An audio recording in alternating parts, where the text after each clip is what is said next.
की बाकीच्या कार्यकर्त्यांनी कोणी असू, मग आमदार साहेबांचे असू, खासदार साहेबांचे असू, अन्य मंत्र्यांचे असू, त्याच्यापेक्षा इथं आता जो प्रकार घडला, आपण सांगतात माझ्यावर प्रेशर येते मग शरद सोनवणेचं प्रेशर आहे काही कार्यकर्ते वर गेले तुषार भाऊला माझं म्हणणं आहे, बिचारांनी किंवा सगळ्या ग्रामस्थांचं कौतुकी. अहो आज आपण स्वतः साहेब तिथं पाहिलं, आज पत्रकार आपण सगळेजण पाहत होतो, आपल्याला तिथं थांबवत नव्हतं, उलटी होण्याचा वेळ आली होती. तिथे जे सिंपोटे पण आहेत ना, म्हणजे अशी परिस्थिती झाली ती.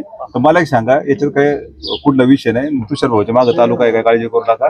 त्याच्यामुळे मी धावत पडत आलो इथपर्यंत की जेणेकरून आपली शेवटी पुढची पिढी आपल्या जीवितांची खेळ विद्यार्थ्यांच्या, आणि वाईट आहे ना मुळात ते अधिकाऱ्यांना आजपर्यंत माहित नाही की एजन्सीचं नाव काय किंवा एजन्सी कोण माल सप्लाय करते. हे किती धक्कादायक आहे बघा ना तुम्ही. आणि मला असं वाटतं काळवाडी किंवा तालुक्यात असेल ना तो सप्लाय, पूर्ण तालुक्यात सप्लाय त्यांचा. अधिकारी असं उडवाउडवीची उत्तर देतात, चुकीची उत्तर देतात, आणि त्या मालात पाहिलं सगळे बुरशीच घ्यायचे फॉरननी.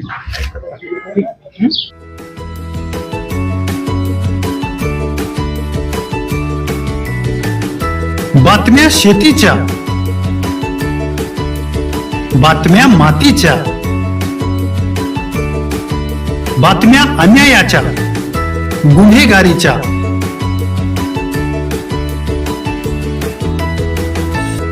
राजकारणाच्या आणि समाजकारणाच्या, शोषणाविरुद्ध बुलंद आवाज, जनसामान्यांच्या हुंकाराची गाज, सत्कार्याला प्रोत्साहन, दुष्कृत्याला अनुशासन, निर्भीड, निस्पृह, सडेतोड, बेधडक आणि रोखटोक म्हणजेच विघ्नहर टाइम्स. शोध बातमीचा, ध्यास सत्याचा. आपलं चॅनल, आपली बातमी. सबस्क्राईब तर कराच, पण बेल आयकॉनवर क्लिक करायलाही विसरू नका.